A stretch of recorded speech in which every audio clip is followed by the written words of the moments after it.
कोणार्क, अपना शहर अपनी बातें। हमारे शहर उल्लासनगर में ध्वनि प्रदूषण का स्तर दिन ब दिन बढ़ता हुआ नजर आ रहा है। हाल ही में हिराली फाउंडेशन की सरिता खानचंदानी ने हमारे शहर के अन्य कई लोगों के साथ मिलकर इसी संबंधित एक उपयोगी कार्यक्रम का आयोजन किया। ये आप सभी को पता है कि ध्वनि प्रदूषण का स्तर उल्लासनगर में बहुत बढ़ा हुआ है और इसी बढ़ते हुए ध्वनि प्रदूषण को कहीं ना कहीं रोकना हर नागरिक की जिम्मेदारी है। ऐसा हम क्या कर सकें कि एक प्रैक्टिकली हम समझा पाएँ कि ध्वनि प्रदूषण का जो असर है वो डायरेक्ट हमारे हेल्थ पर है। और ये आप सभी को पता है कि दिन रात जो रोड पर खड़े रहते हैं वो हैं ट्रैफिक पुलिस, और उनका कदम से कदम हमेशा मिलाते हुए पत्रकार बंधु और NGOs होते हैं। हिराली फाउंडेशन ने एक ये अनोखी पहल की है कि क्यों ना हम उनके कानों की जांच करें कि उनके कान का हेल्थ कैसा है। श्रीमती डिम्पल कुकरेजा जो एक क्वालिफाइड ऑडियोलॉजिस्ट हैं, उनसे संपर्क करके आज एक ये संयुक्त प्रयास किया है हिराली फाउंडेशन और डॉक्टर डिम्पल कुकरेजा ने कि आज हम हमारे उल्लासनगर के जो कोरोना वॉरियर्स हैं, जो कोरोना योद्धा हैं, हमारे ट्रैफिक पुलिस के अधिकारी, हमारे पत्रकार बंधु और हमारे NGO के बंधु, और हमने उन्हें यहाँ आमंत्रित किया हुआ है और एक प्रयास है कि डायरेक्ट मेडिकली हम ये टेस्ट कर रहे हैं कि उनके कानों पर कितना असर हुआ है ध्वनि प्रदूषण का। उम्मीद करती हूँ कि इस टेस्ट के बाद ज़रूर कहीं ना कहीं एक ऐसी जिज्ञासा सब में जागेगी और हम सभी मिलकर ध्वनि प्रदूषण को कम करने का प्रयास करते रहेंगे।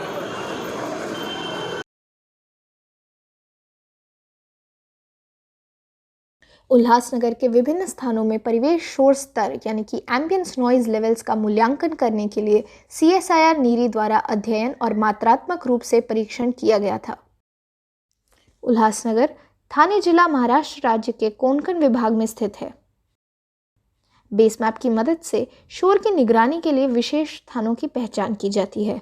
अध्ययन के क्षेत्र: राष्ट्रीय हाईवे, बड़े और छोटे रोड, रेलवे, औद्योगिक क्षेत्र, कमर्शियल क्षेत्र, आवासीय क्षेत्र और साइलेंट जोन जैसे विभिन्न श्रेणियों के तहत उल्लासनगर में 10 स्थानिक रूप से वितरित स्थानों में शोर की निगरानी की गई है। वर्तमान अध्ययन में LULC भाग में कृषि क्षेत्र, बिल्टअप, उद्योग, स्क्रबलैंड, वनस्पति यानी वेजिटेशन और जल निकाय यानी वाटर बॉडी है। उल्लासनगर में बिल्टअप एरिया बहुत है जिसमें कोई कृषि भूमि नहीं है। उल्लासनगर में शोर की निगरानी 48 घंटे कार्य और गैर कार्य दिवसों में की गई है।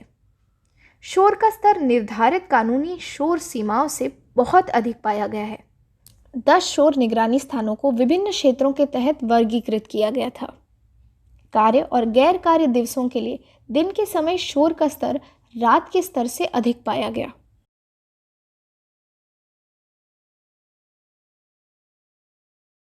कार्य और गैर कार्य दिवसों के दिन और रात के समय के ये नॉइज मैप्स हैं। शहर में नॉइज लेवल्स के स्पैशियल मैप्स स्थान पर शोर की मात्रा के आधार पर तैयार किए जाते हैं, जबकि स्ट्रेटेजिक मैप्स भूसंख्यीय विश्लेषण का उपयोग करके उत्पन्न किए जाते हैं। उल्लासनगर में बिल्टअप एरिया बहुत है, इसलिए जहां भी संभव हो वनस्पति को प्रोत्साहित किया जाना चाहिए। ध्वनि प्रदूषण के बुरे प्रभावों के बारे में जनता को शिक्षित करने के लिए प्रचार, film, hoarding, moving display, digital और पेपर मीडिया के माध्यम से जन जागरूकता की पहल की जानी चाहिए। वाहनों का शोर शहर में शोर का प्रमुख स्रोत प्रतीत होता है। अनावश्यक हॉर्न बजाने से बचा जाना चाहिए और इसे दंडित भी किया जाना चाहिए। साइलेंट जोन परिसर में की गई निगरानी के आधार पर यह देखा गया है कि साइलेंट जोन्स में उचित इम्प्लीमेंटेशन के साथ हॉर्न को प्रतिबंधित किया जाना चाहिए। वर्तमान में CSIR NEERI urban noise ATM, GIS आधारित शोर सूचना प्रणाली और गति आधारित हॉर्न की तीव्रता, मानव स्वास्थ्य पर अर्बन नॉइज के प्रभाव जैसे उपकरणों के डिजाइन और विकास में मूल्यांकन और परीक्षण कर रहे हैं। कोणार्क, अपना शहर अपनी बातें। रास्ता सुरक्षा के अंतर्गत ट्रैफिक विभाग के कर्मचारियों के लिए हाल ही में ऑडियोग्राम कैंप व साथ ही साथ ईयर चेकअप कैंप का भी आयोजन किया गया। आइए इस बारे में लेते अधिक जानकारी ट्रैफिक विभाग के प्रमुख श्रीकांत दरने से।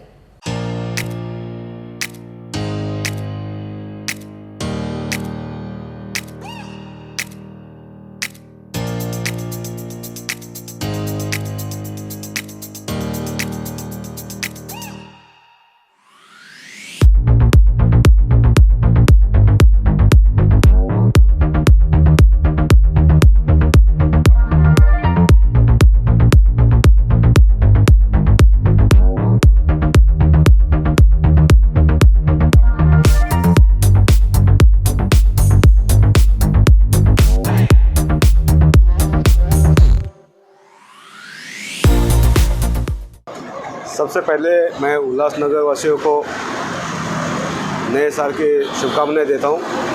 आज जो ये प्रोग्राम है ट्रैफिक पुलिस उल्लासनगर और हिराली फाउंडेशन, इनके दोनों के माध्यम से ये चल रहा है। रोज़ाना हम जब भी काम करते हैं, रास्ते पे रुक के चौक चौक में काम करते हैं, तब सबसे ज़्यादा जो समस्या उत्पन्न होती है तो वो नॉइज़ पोल्यूशन और एयर पोल्यूशन की। बहुत बार ऐसा होता है कि 3 साल 2 साल 3 साल ट्रैफिक में काम करने के बाद बहुत सारे रोग, ख़ास करके जो रिलेटेड है एयर पोल्यूशन से और नॉइज़ पोल्यूशन से, उससे शिकार बनते हैं ट्रैफिक पुलिस।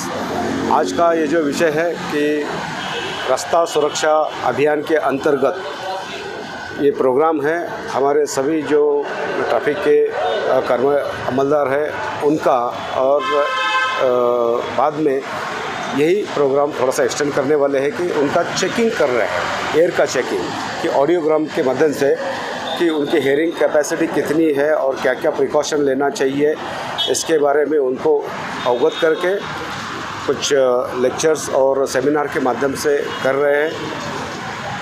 और आशा करता हूँ इसके बाद, क्योंकि ये निग्लिजिबल विषय है हमारे लिए, हमको समझ में नहीं आता, लेकिन इसकी समस्याएं बाद में शुरू हो जाती है। तो इससे अच्छा कि अब जो भी कर्मचारी या ट्रैफिक में काम कर रहे हैं, उनका एक बार टेस्ट करवा के उनकी ऑडियो कैपेसिटी कितनी है उसके बारे में जानकारी लेके उनको इसी माध्यम से अवगत किया जाएगा, और आगे क्या क्या प्रिकॉशंस लेना चाहिए इसके बारे में बताया जाएगा। साथ ही साथ हॉकिंग के वजह से कितनी समस्याएं उत्पन्न होती है इसके बारे में उनको अवगत करके, ये हम लोग पूरे व्हीकल जो चला रहे उनको बताना चाहते हैं, पूरे समाज को बताना चाहते हैं कि noise pollution is also a biggest problem, one of the biggest problem in pollution system. तो मैं सभी को आज इस अवसर पर सभी हमारे अमलदारों को बुलाया है। ऑडियोग्राम्स के माध्यम से हम वो चेक करेंगे, और इसके आगे हमारे और भी सारे बहुत कार्यक्रम हैं, जैसे नो हॉकिंग के साथ साथ हर चौक में विद्यार्थियों को ट्रेनिंग देना, बाइक रैली है, साथ में साइकिल रैली है, मैराथन, ऐसे बहुत सारे प्रोग्राम्स हैं। उस प्रोग्राम के माध्यम से हम लोगों तक पहुंच के हम उनको इसके बारे में अवगत कराएंगे। कोणार्क, अपना शहर, अपनी बातें।